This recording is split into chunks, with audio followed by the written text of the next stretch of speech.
Hey there, Caleb Dennison with Digital Trends. We are at Samsung's exclusive First Look event where we're getting a very close look at a brand new line of televisions. I'm here with Dave Dawes, Senior Vice President of Consumer Electronics for Samsung. And Dave, 2 years ago, we were standing here in this very spot talking about SUHD. Today, we're talking about QLED, or QLED, I'm sure people are going to call it. What is the big difference? I mean, we're talking about 4K UHD televisions, but we're talking about some very big technological differences as well, right? Yep, absolutely. So, Caleb, in 2017, Samsung has UHD, and we have QLED TV, which is an entirely new category of TV. In the past, Samsung's TVs, like SUHD, had an opportunity to improve upon off-angle color uniformity and to improve our black levels. QLED directly addresses those. Through our new quantum dot structure, combined with our new anti-reflective panel technology, not only do we get 100% color volume, no matter the viewing angle, but we've also created deep, dark blacks. So we're talking about, we're still talking about an LED TV that uses these quantum dots. Kind of a technical thing, but I mean, I'm standing here and I'm seeing the same picture at this steep angle that I do when I'm right in front of the TV, and that's one of the hallmarks, right? The black levels are also deeper. Are we going to see a little bit less of that halo effect that we've noticed in the past with the intense backlight structure that you guys use? Because to get that brightness, you got to go bright with that backlight. Yep, absolutely. And I think what you'll see as you look at some of the TVs behind me and in the various stations, that deep black level comes without some of the trade-offs that we've had to make in the past. And I spoke about color volume. You know, it's a concept that we've started to talk about this year because, you know, in the past people have talked about color accuracy and color space and a lot of different ways of measuring that, but color volume addresses the fact that it can vary. Your snapshot of color accuracy changes depending upon not only the content lighting, you know, if you're looking at a scene of a stained glass window that's at daybreak, that's very different from at dusk, and the colors are very different, but also in the viewing environment that you're in, you know, whether the lights are cranked up or whether it's a very dim setting. Samsung's QLED TVs will have the most accurate color, 100% color volume, regardless of the viewing experience, the lighting, or the angle at which you're viewing it from. The picture quality obviously is very important, but I think another highlight of this new series of televisions is that you've made them much more user-friendly. There are so many aspects going on here that have nothing to do with picture quality at all, really have to do with how the user experiences the television. There's a lot to talk about there. There's a new optical signal cable. You've got a new mounting thing that puts it straight up against the wall. New stands. Tell me about the design aspects that are involved here, if you would. We use an umbrella term called Q-Style to really encompass all of those great innovations that you just talked about. Now, it goes without saying that consumers' first and foremost preference is for picture quality, and we talked about the improvements with QLED TV there. But consumers are also telling us, I want to wall mount my TV. 80% of people want to wall mount their TV, yet fewer than 35% actually do, because it's been a challenge. It's been technically difficult to put that TV up on the wall, and there's always been that rat's nest of cables below the TV when you're connecting it to all your peripherals. So with Q-Style, Samsung has created an incredibly simple no-gap wall mount, which allows a TV to mount flush to the wall just like a painting. And at the same time, we have an optical cable that comes included with the QLED TV. It's about 5 meters long, and that simple, invisible, nearly invisible cable is the only thing, along with power, that you need to run from the TV, and you can run that to a separate little media console area where you have all of your traditional peripherals connected. So, clutter-free environment. I mean, just to make that a little bit more real for people, I mean, we're talking about what basically looks like fishing line, right?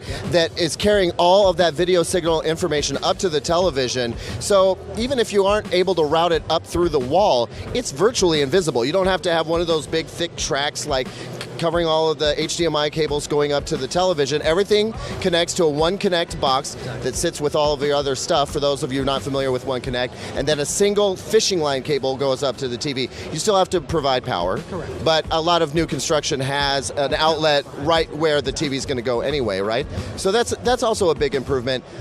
Tell me a little bit about the stands that you have, because not everybody's going to slap one of these on the wall, right? Exactly, and one of the important things is Samsung has been paying attention to design for over a decade, and if you come around to the back of some of these sets, you'll see a full metal back design. It's flawless, it's pristine, and the reason is because there are people who choose to put their TVs on an entertainment center or credenza, and especially with some of these stands we've created, one is essentially like an easel.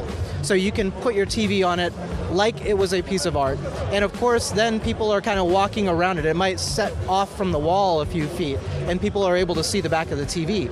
The other stand that we have is called the gravity stand, and it's a beautiful work of art that allows the TV to swivel and rotate. So again, it's perfect for some of these open floor plan homes where, maybe I'm in the kitchen and my kids are in the living room, so at one moment they're watching the TV straight on, but then I might want to swivel that so that I can watch from the kitchen. And these two great options complement the amazing no-gap wall mount solution for those who do want to wall mount. It's funny because it used to be all TVs swiveled, like that was just part of the deal, even in the built-in stands, and then somehow that kind of went away. You guys brought it back, and I think that's very cool. We're paying a lot of attention to design because consumers are saying not only is picture quality important, but the design and the aesthetics of the TV, again, not only just from the front, but all angles. We're going to show everybody exactly what those stands and the wall mount look like. I want to move on now to the smart TV improvements that you guys have made. You guys have been basing your smart TV platform off of Tizen for a while now, but there have been other improvements that could be kind of lumped into the whole smart TV interface. Last year, you were, for the first time, able to automatically control a variety of different Blu-ray players and cable set-top boxes just naturally through your Samsung remote. How has that changed for this year? So last year, we were able to control quite a few peripherals, and actually we have a great auto recognition capability in the 2016 sets. So when you plug it in, it automatically populates whatever peripheral you're connected to, a game console or a set-top box. This year, we've actually added to the family of peripherals, the number of peripherals that you can control. So virtually all of your devices that you might connect to the TV can be auto-connect recognized and controlled with this simple and easy smart remote. You also have a new content suggestion system. Is it learning like what I like to watch and then telling me what I should go watch on a day-to-day basis? Well, actually, there's two big improvements that we've made to the smart platform. One has to do with sports and the other has to do with music. And on the sports front, actually one of the parts of setup for your TV is going through and ticking off which of these popular professional sports teams are most meaningful and relevant to you.